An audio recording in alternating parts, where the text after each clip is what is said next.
Hello and a warm welcome to HW News Network, your one stop show, truth be told, for some engaging and thought provoking conversations. Prime Minister Narendra Modi today has reached Israel's capital, Tel Aviv, where he was welcomed with vibrant cultural performances. And to greet him were, of course, Israeli Prime Minister Benjamin Netanyahu and his wife Sarah as well. In fact, both Sarah and Benjamin and Prime Minister Modi were seen exchanging a banter because they were wearing an outfit.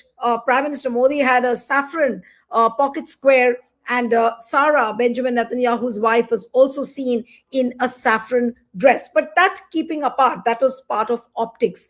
But the big question is that what is really the outcome of Prime Minister Modi's visit to Israel? Because nobody knew that he was traveling to Israel. It was Benjamin Netanyahu who disclosed that Prime Minister Modi will be in Israel. Now, what we are told and what the mainstream media also has been writing a lot about is the hexagonal alliance. Now, look at these pictures, what I was talking about. They're exchanging a healthy banter. Prime Minister Modi wearing a saffron pocket square, and Sarah also smiling at Prime Minister Modi and reciprocating. But the hexagonal alliance and the Iron Dome meeting Sudarshan Chakra, that is the big story which the mainstream media is talking about. What I'm told is that he has landed, and shortly there will be a joint press conference after the MOUs will be signed, and he's also to address the Israeli parliament, Knesset. Now, what will happen? What is he going to say in his address? But let's put out a tweet by Priyanka Gandhi this morning, and let's show what Priyanka Gandhi wrote. I hope that Honorable Prime Minister mentions the genocide of thousands of innocent men, women, and children in Gaza while addressing the Knesset on his upcoming trip to Israel, and demands justice for them. India has stood for what is right throughout our history. As an independent nation, we must continue to show the light of truth, peace, and justice to the world. Now, this is a trip by Prime Minister Narendra Modi, which is going to last close to about 35 hours. And what everyone is questioning is the fact that Benjamin Netanyahu is facing a stiff opposition with the opponents in his country. India itself has issued an advisory and has asked the citizens to come back from Iran as far as Iran is concerned. So Prime Minister Modi very well knows that there might be a war. And while we are asking our citizens to return from Iran, what compels Prime Minister Modi to go to Israel? Now, people are linking it with various aspects. Could be Epstein files, could be something else.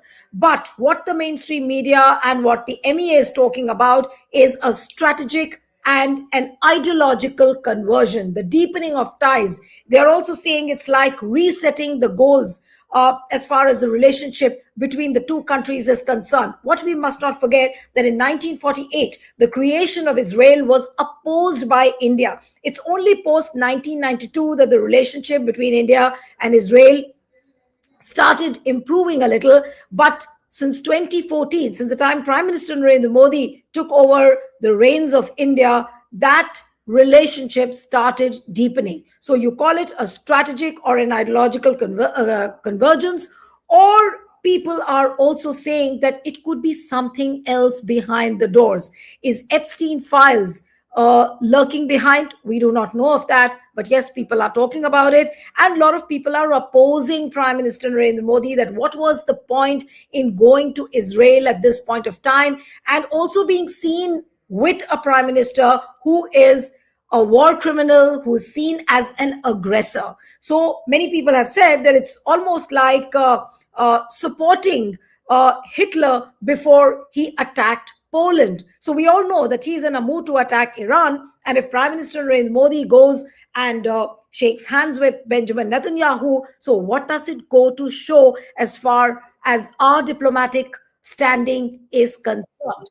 What is the compulsion? Why Prime Minister Narendra Modi has stopped by for such a short trip to Israel? About 35 hours. What we are told is that he may sign number of MOUs, but there is a private meeting, there is a private dinner, And during that dinner meeting, what could happen? We do not know. So we'll try and discuss all of this. But before I begin the discussion with my special guest, I would like to show you a tweet which is put out by the CPIM. Let's put out that tweet, and that's an important one. They are saying CPIM strongly opposes Prime Minister Narendra Modi's visit to Israel.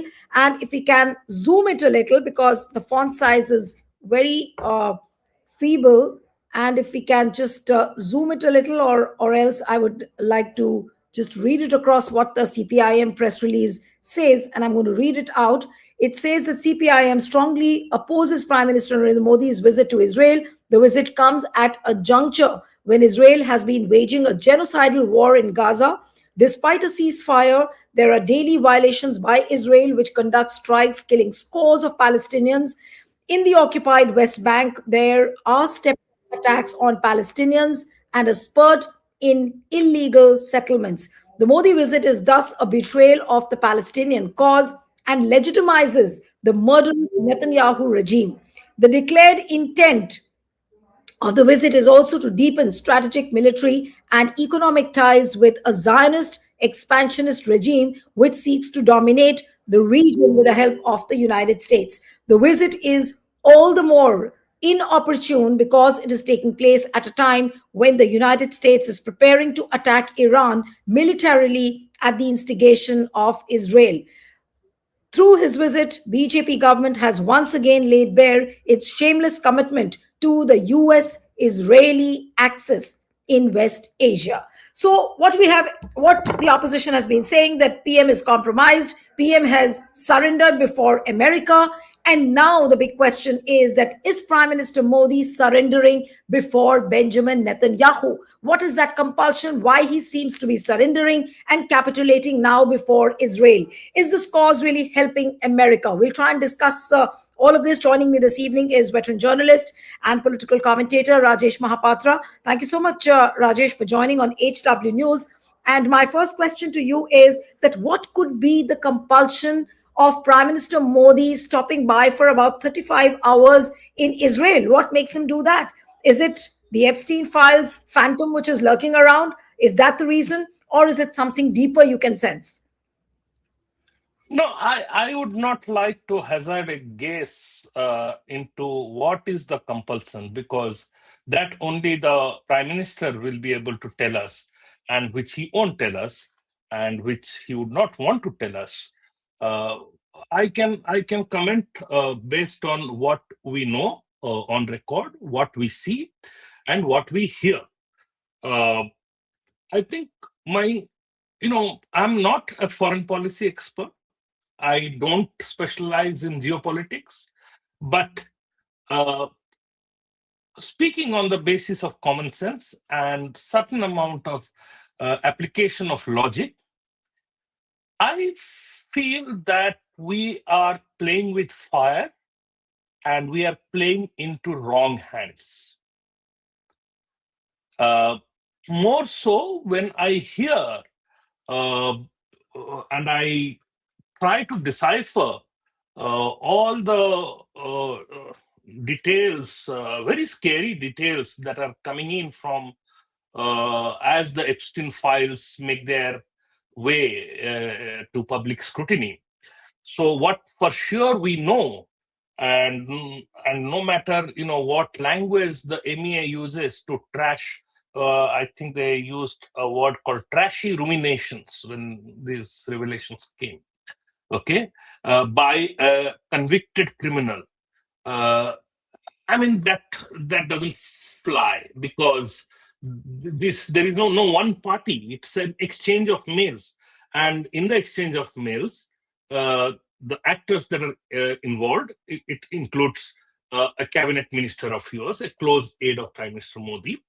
It involves a very prominent businessman known for his proximity to the prime minister, and whose business have been supported, have gotten certain kind of patronage, so to say, from the ruling dispensation. He was the one who was the first to give a call that if there is one man fit to lead the nation way back in 2009, it is Narendra Modi. That's where the India Inc.'s rally behind Narendra Modi came. So it's not a small matter, and to say that these are trashy ruminations is, you're fooling only yourself. It is very evident from the mails that the dramatic shift or the radical shift that we have seen in India-Israel relations uh, since Mr. Narendra Modi came to power was not something that was all decided here. That was not something which was, we can say, that was done with very informed processes involving the right uh, arms of the government, namely, the Ministry of Foreign Affairs, or people who deal with these things. It is very evident that the United States was playing a role, and it was very evident that there were many non-government actors who were involved. And it's not just making a conjecture. You can see a strong correlation in the patterns that find their manifestation in the way India-Israel relations have dramatically altered in the last 10 years, and so has our long-held stand on the issue of Israel-Palestine conflict. Now, why I said we are playing into the wrong hands, and we might be playing with fire, is first of all, as you very rightly said, Modi makes a lot of pomp and show about every major visit of his, even before he goes. He announces them well in advance. The government makes it known, and then because they try to create certain amount of what you call it, publicity capital around it. In this case, he was keeping quiet. Obviously, this visit had been planned long ago, and we learned it first from Netanyahu's tweet. So there is something fishy out there. Why was he not? Why did the government not make it known before? So that's one question. So there are several questions. Secondly, Iran has been a trusted friend of ours, and we know that America is preparing to attack Iran. And obviously, Israel is a partner in this. We should stay away from it. If going there, in a way, you are telling the world and you are telling Iran on which side you are. I mean, I don't understand what kind of diplomacy is this. Or is it that you have become so brazen that you think, this is it, this is the course? Or that you have, as you said, that is there some serious compulsion? Yeah. I can't tell you the compulsion, but if there is some compulsion, which it appears to be, then that's a very big concern.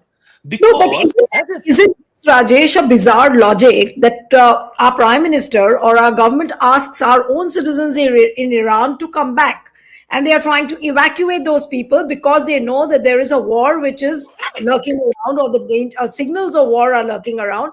But here is a prime minister who goes and jumps into the Israeli land and shakes hands, breaks bread with Benjamin Netanyahu. Now, how yeah, can one explain this logic? no, that's exactly what I said. See, on the one hand, you are giving an advisory to your citizens living in Iran. So you know that there is an imminent threat to the stability of the region. But your prime minister chooses to travel into what could become a war zone anytime. So clearly, unless you have certain information that during the period of your visit nothing is going to happen, and who would ensure that? Obviously, your host nation. And I mean, I'll tell you, all this kind of whataboutery logic will come up in mainstream media. But the point to note is it's what are you signaling? What are you signaling? That is very important. So now there is no other reason but to believe there is some kind of compulsion that is operating. And as I said, I cannot hazard a guess into what the compulsion is. But the very fact that there is a suspicion in people's mind that there could be some compulsion, that's a matter of concern. As a citizen, I feel violated. I feel violated that no matter what, I don't know if the opposition party, the Congress party, has held two elaborate press conferences. They have made certain suggestive remarks. They have made allegations. Um I I don't know if they are true or not. I don't want to believe it, but I, as a citizen, have a Right. right. But Rajesh, if I may interrupt you, how can we forget what has come out of the Department of Justice from America as far as Epstein files are concerned? Those Epstein files very clearly say that in 2017, when Prime Minister Narendra Modi went to Israel, he sang and danced in Israel to please Trump. Now, is this a version two of song and dance by Prime Minister Narendra Modi? Let's be blunt about it and let's ask this question. That's what the Congress spokesperson Pavan Khera said. What I'm trying to say that I don't. I mean, for a moment, let's forget what the Congress spokesperson has to say. I am saying, as a citizen, I have a right to know because there are serious accusations. Yeah, I'm losing your audio. Okay, am I Yeah. audible now? Yeah. Uh, Now it's fine. Okay. as a citizen, I have a right to know whether these allegations, these suggestions, these conjectures that are being made out, are they true? What is the stand of the government? As a citizen, I have a right to know. And you just can't issue a two-worded statement called trashy ruminations of a convicted criminal. I have a right to know much more than that. The officials who have been accused in that, the prime minister above all has a right, and parliament is asking the questions. You owe it to parliament, you owe it to the nation. You love addressing the nation, you love talking all the time. What is stopping you from making a statement? I would like you to, if you tell me, look, this is all trash. If the prime minister comes tomorrow and says this is all baseless allegation, this is what happened, I'll be happy. But tell me why are you ignoring this? These are serious charges. Yeah. Yeah. All right. Right. Now, I want to bring out the hexagonal alliance, which is being talked about. And this is a statement which is put out by Netanyahu. Now, this is a 22nd February cabinet meeting in Israel, which took place. And this is how Netanyahu views a hexagonal alliance. Now, we do not know whether India will become a part of it. But according to Netanyahu, he has already spoken to the various state heads. Now, look at this, what he said in his 22nd February cabinet meeting. Now, this I'm putting this out that in the vision I see before me, we will create an entire system, essentially a hexagon of alliances around or within the Middle East. This includes India, Arab nations, African nations, Mediterranean nations, which includes Greece and Cyprus, and nations in Asia that I won't detail at the moment. I will present this in an organized manner. The intention here is to create an axis of nations that see eye to eye on the reality, challenges, and goals against the radical axis, both the radical Shia axis, which we have struck very hard, and the emerging radical Sunni axis.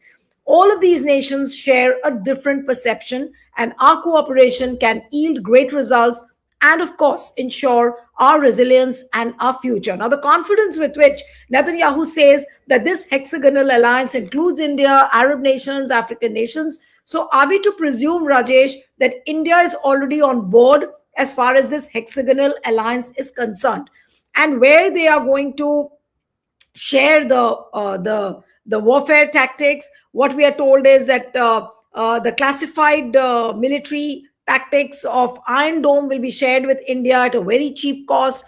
Now, all this is an information which no one knows about. It's only Netanyahu who's putting this. And we have not heard Prime Minister Modi, or for that matter, even a foreign minister as Jaishankar, ever talking about this, that India is part of a hexagonal alliance? And if at all India becomes part of this hexagonal alliance, what do you think is going to be the reaction from countries like China, America, Russia? How are they going to view this? There are two things. One, look at how we are being clubbed. We are being clubbed with Greece and Cyprus, because in this statement, there are only three countries named: India, Greece, and Cyprus. No Arab nation is named.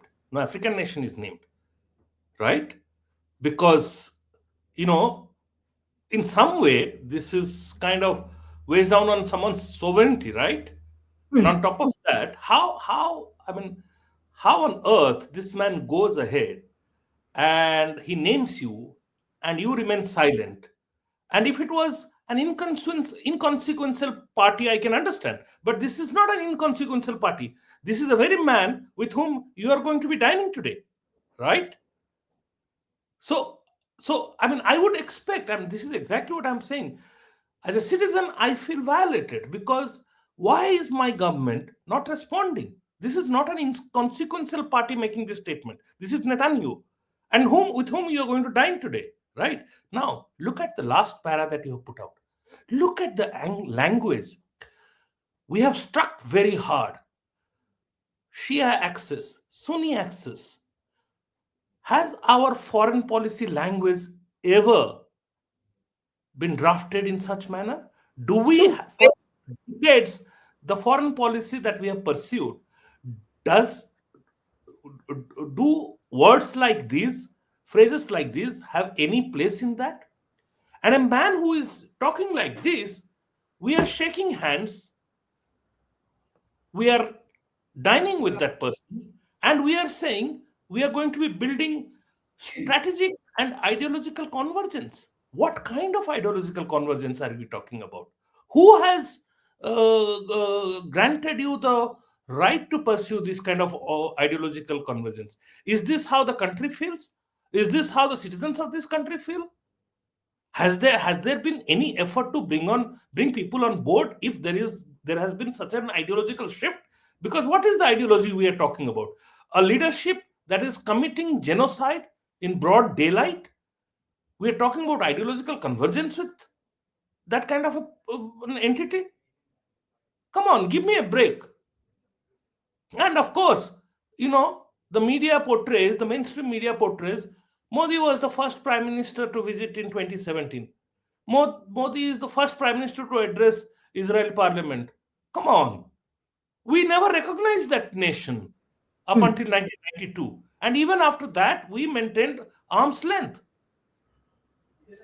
So obviously, the past prime ministers were not humored to be seen as the largest arms buyer and therefore get certain special treatment. Today, India is Israel's largest arms market.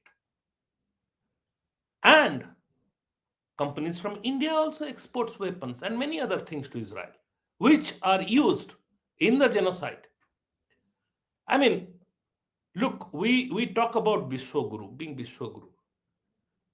I think, in all of this, what Nilu strikes me, I don't know. Everybody says our prime minister, sees the future way ahead of others.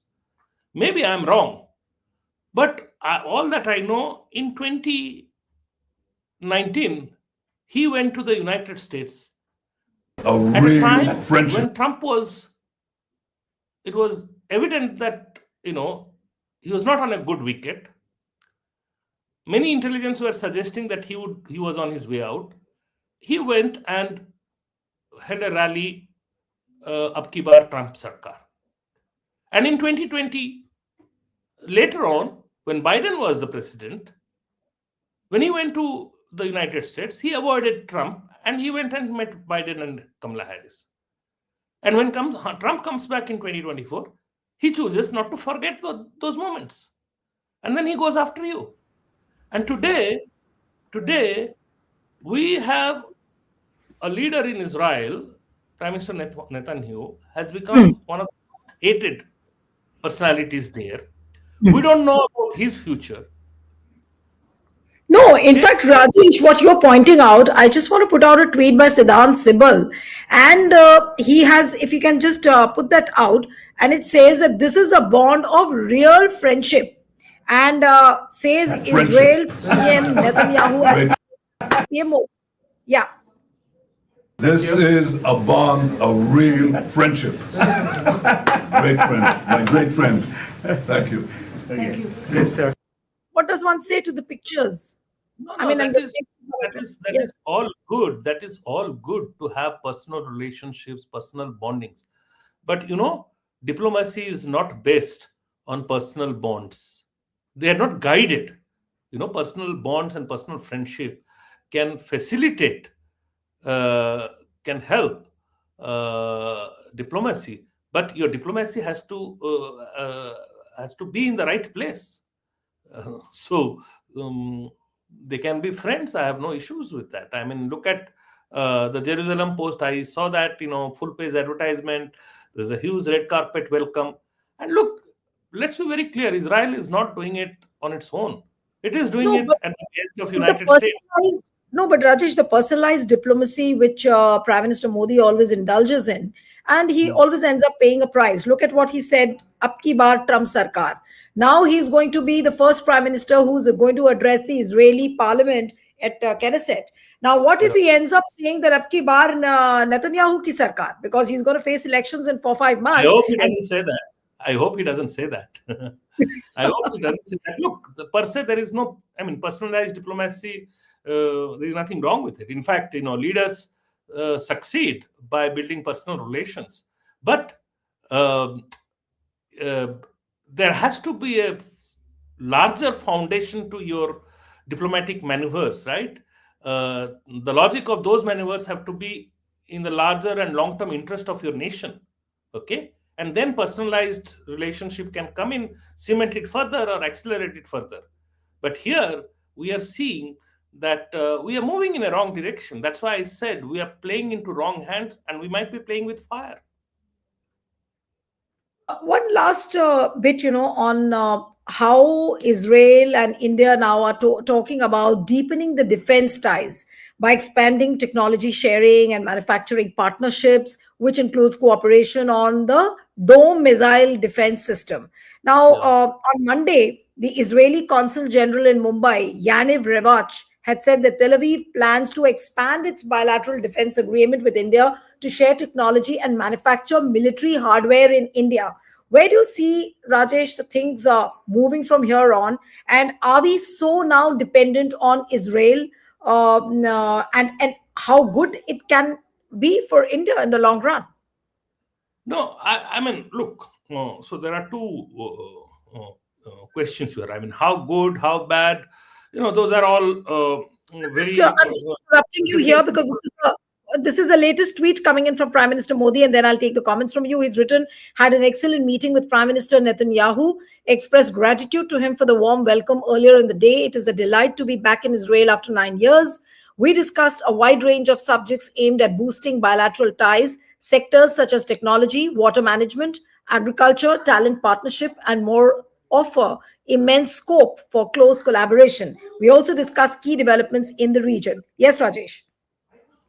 Yeah, I mean, look, nobody will quarrel with him when it says that, if Israel and India can work together in the field of agriculture, they do have, they do excel in water management techniques and many other things that India can benefit. Talent partnership could be an area, although I don't understand what that term means. It could also mean sending sweat workers to Israel, and we have had some major issues with that, which again has not been reported.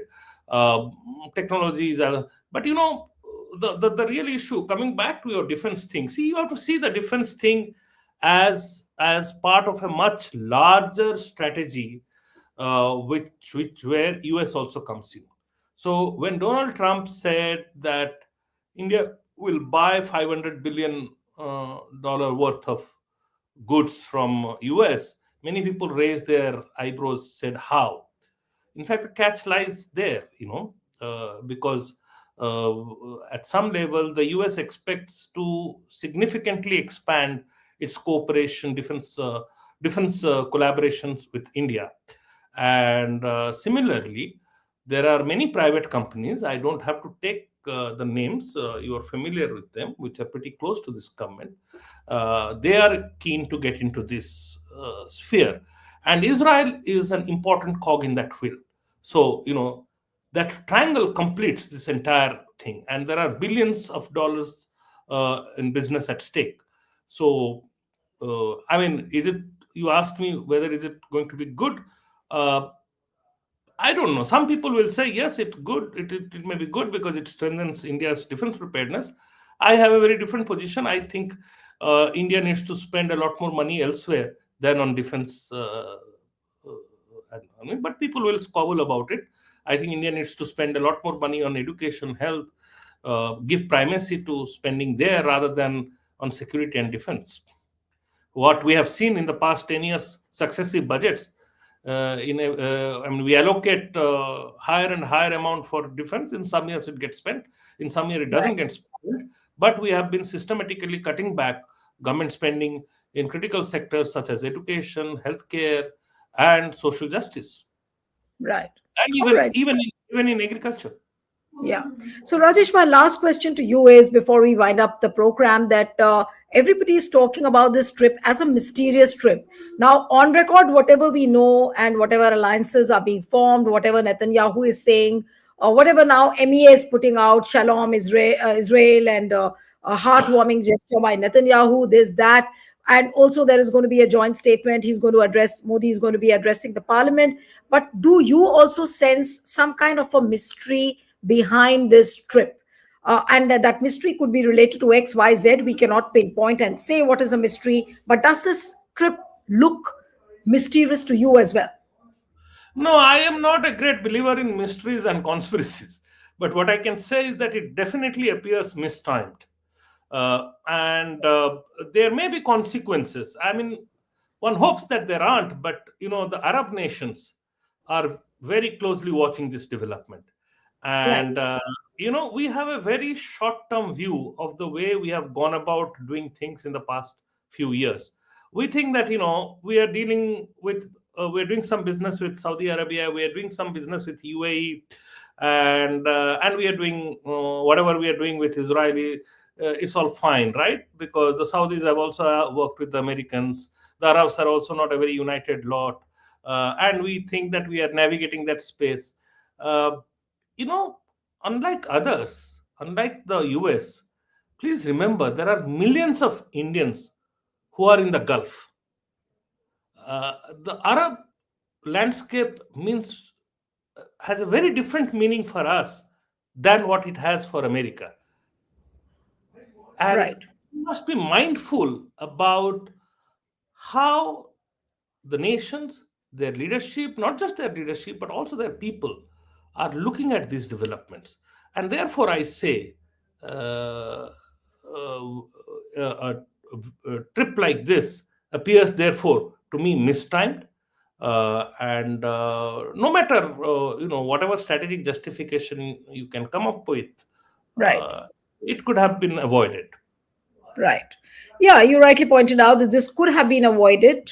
Those questions could have been evaded. But nevertheless, Prime Minister Modi has landed in Israel, and the trip is also being hyped up a lot by the mainstream media channels. Look at the kind of discussions which are happening. What is the menu on Modi's plate in Israel and all of that? But the fundamental questions are not being asked. So we'll have to wait and watch what the joint statement says, what the Knesset address of Prime Minister Modi sounds like. Does he raise the important questions? And also, before I wind up the show, we should not forget that there are Indian professionals working in Israel who've been attacked. Now, Prime Minister Modi has made such a hue and cry, or rather the BJP ecosystem has made such a hue and cry about the Hindus being killed in Bangladesh. Is he going to raise these issues in Israel as well with Benjamin Netanyahu? These are the questions. Will Prime Minister ask? We'll have to wait and watch. Thank you so much, Rajesh Mahapatra, for joining on HW. Thank you so much. Thank you.